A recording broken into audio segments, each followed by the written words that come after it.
आप जरा 2014 से पहले की स्थिति याद कीजिए। तब क्या चर्चा होती थी? तब रक्षा सौदों में घोटालों की चर्चा होती थी। दशकों तक लटके रहे रक्षा सौदों की चर्चा होती थी।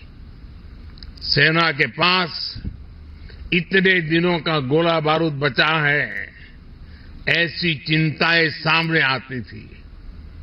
उन्होंने हमारी ऑर्डिनेंस फैक्ट्रियों को बर्बाद कर दिया था। हमने इन्हीं ऑर्डिनेंस फैक्ट्रियों को जीवनदान दिया, उन्हें 7 बड़ी कंपनियों में बदला। उन्होंने एचएएल को बर्बादी के कगार पर पहुंचा दिया था। हमने एचएएल को रिकॉर्ड प्रॉफिट लाने वाली कंपनी में बदल दिया। उन्होंने करगिल युद्ध के बाद भी सीडीएस जैसे पद के गठन की इच्छा शक्ति नहीं दिखाई। हमने इसको जमीन पर उतारा। वो दशकों तक हमारे वीर बलिदानी सैनिकों के लिए एक राष्ट्रीय स्मारक तक नहीं बना पाए। ये कर्तव्य भी हमारी ही सरकार ने पूरा किया। पहले की सरकार तो हमारी सीमाओं पर आधुनिक इंफ्रास्ट्रक्चर बनाने से भी डरती थी। लेकिन आज देखिए, एक से एक आधुनिक रोड, आधुनिक टनल हमारे सीमावर्ती क्षेत्रों में बन रही है। साथियों, मोदी की गारंटी का मतलब क्या होता है, ये हमारे सैनिक परिवारों ने भी अनुभव किया है। आप याद कीजिए, 4 दशकों तक OROP, one rank one pension को लेकर कैसे सैनिक परिवारों से झूठ बोला गया। लेकिन मोदी ने ओआरओपी लागू करने की गारंटी दी थी और उस गारंटी को बड़े शान के साथ पूरा भी कर दिया। इसका फायदा मैं आज जब राजस्थान में आया हूं तो मैं बताता हूं, राजस्थान के भी 2.25 लाख पूर्व सैनिकों को मिला है। उन्हें ओआरओपी के तहत 5,000 करोड़ रुपए से ज्यादा मिल चुके हैं। साथियों, सेना की ताकत भी तभी बढ़ती है जब देश की आर्थिक ताकत बढ़ती है। बीते 10 वर्षों के अथक और ईमानदार प्रयासों से हम दुनिया की 5वीं बड़ी आर्थिक ताकत बने, तो हमारा सैन्य सामर्थ्य भी बढ़ा है। आने वाले वर्षों में जब हम दुनिया की 3री बड़ी आर्थिक ताकत बनेंगे, तो भारत का सैन्य सामर्थ्य भी नई बुलंदी पर होगा और भारत को 3री बड़ी आर्थिक ताकत बनाने में राजस्थान की बहुत बड़ी भूमिका होने वाली है। विकसित राजस्थान विकसित सेना को भी उतनी ही ताकत देगा। इस विश्वास के साथ भारत शक्ति के सफल आयोजन की फिर से एक बार मैं आप सबको और तीनों सेनाओं के द्वारा संयुक्त प्रयास को हृदय की गहराई से बहुत बहुत बधाई देता हूं। मेरे साथ बोलिए, भारत माता की, भारत माता की, भारत माता की। बहुत बहुत धन्यवाद।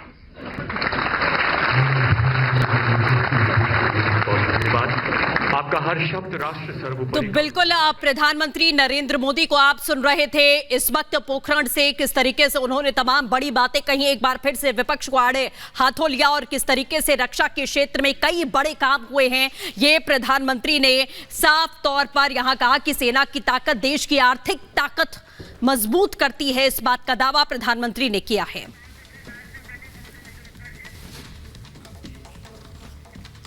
और अब बात हरियाणा की सियासत से जुड़ी हुई है। आपको बता दें, नायब सिंह सैनी ने राज्य भवन पहुंचकर राज्यपाल से मुलाकात की है। माना जा रहा है कि आज शाम वो शपथ भी ले सकते हैं। ये इस वक्त की बड़ी खबर सामने आ रही है। हरियाणा के नए सीएम होंगे नायब सिंह सैनी और विधायक दल की बैठक में उनके नाम पर मुहर लगाई गई है। आपको बड़ी खबर बता दें, कुरुक्षेत्र से सांसद हैं नायब सिंह सैनी और अमित शाह के बेहद करीबी भी माने जाते हैं। ये इस वक्त की बड़ी खबर और उस दौरान की तस्वीर भी हम आपको यहां पर दिखा रहे हैं, जिसमें पूर्व सीएम मनोहर लाल खट्टर भी नजर आ रहे हैं। सरकार बनाने का दावा वो पेश कर चुके हैं। कुरुक्षेत्र से सांसद हैं। आज शाम 5 बजे नायब सिंह सैनी का शपथ ग्रहण होगा। और हमारे साथ हमारी सहयोगी सुजाता सीधे जुड़ रही है। सुजाता, नाम पहले से ही नायब सिंह सैनी का चल रहा था और अब उन्हें दारोमदार दिया गया है। महत्वपूर्ण ये हो जाता है कि चुनावों से पहले ये जिम्मेदारी उन्हें निभानी है।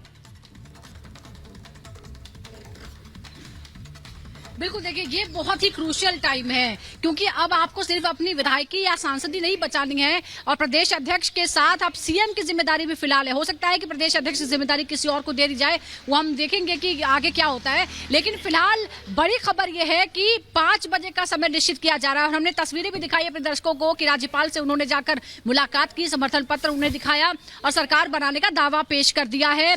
तो नायब सिंह सैनी अब हरियाणा के नए मुख्यमंत्री पद की शपथ लेने वाले हैं। और जैसा कि हम बार बार कह रहे हैं कि वो अमित शाह के करीबी है, लेकिन वो खट्टर के करीबी भी हैं।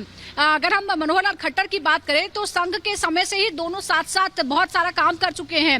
54 साल के जो सैनी हैं वो जब विधायक थे तो 2016 में उन्हें खट्टर के साथ के कैबिनेट में भी जगह मिली थी। बाद में ये बताया जाता है कि खट्टर की सिफारिश के बाद ही उन्हें टिकट दिया गया कुरुक्षेत्र से सांसदी लड़ने का और उस पर वो खरे भी उतरे, उन्होंने अपनी सीट जीती और उसके बाद पिछले साल 2023 में उन्हें प्रदेश अध्यक्ष बनाया गया।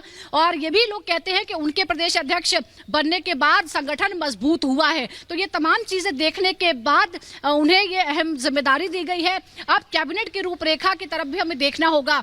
अनिल विज जो वरिष्ठतम है, 6 बार के विधायक हैं, क्या वो थोड़े नाराज हो सकते हैं इस बात से कि उनको तवज्जो नहीं दी गई, क्योंकि ये इस तरह की बातें भी हैं। अब उनकी क्या जिम्मेदारी होगी? क्या एक बार फिर वही गृह मंत्रालय वो संभालेंगे? क्या वो कैबिनेट में होंगे? क्या जो तालमेल है वो बिठाया जा सकेगा? क्योंकि उनके अपेक्षा थोड़े जूनियर, लेकिन बीजेपी के अंदर जो है इस तरीके की चीजें अमूमन देखने को नहीं मिलती है। सुजाता, जिस तरीके की नाराजगी का जिक्र जो है वो किया जा रहा है, लेकिन बड़ी बात यह है कि एक बड़ी जिम्मेदारी जो है वो नायब सैनी कंधों पर चुनाव से पहले यहां पर है। वही बड़ी खबर आपको बताएं, विधायक दल की बैठक में मुहर जो है वो लगी है कुरुक्षेत्र से सांसद नायब सिंह सैनी के नाम पर। अमित शाह के करीबी माने जाते हैं सैनी। ये बड़ी बात हम आपको यहां पर बता रहे हैं। तो बड़ी खबर ये, क्योंकि मोहर जो है वो यहां पर लग चुकी है। नायब सैनी मुख्यमंत्री अब जो है वो होने जा रहे हैं। विधायक दल की बैठक में मोहर उनके नाम पर लग चुकी है और जिस तरीके से जिक्र यही किया जा रहा है कि नायब सैनी चाहे उनके प्रदेश अध्यक्ष के तौर पर कार्यकाल का जिक्र कर लिया जाए या फिर उनके परफॉर्मेंस का, हर जगह पर वो खरे उतरे हैं और इसीलिए कहीं ना कहीं उन पर यह बड़ी जिम्मेदारी जो है वो दी गई है। बिल्कुल, तो बड़ी खबर आपको लगातार बता रहे हैं। विधायक दल की बैठक में नायब सिंह सैनी के नाम पर मुहर लगी है और आज शाम 5 बजे वो शपथ लेने वाले हैं। बना दिया नायब सैनी जी को विधायक दल का नेता बना दिया। 5 बजे शाम को ओथ होगी।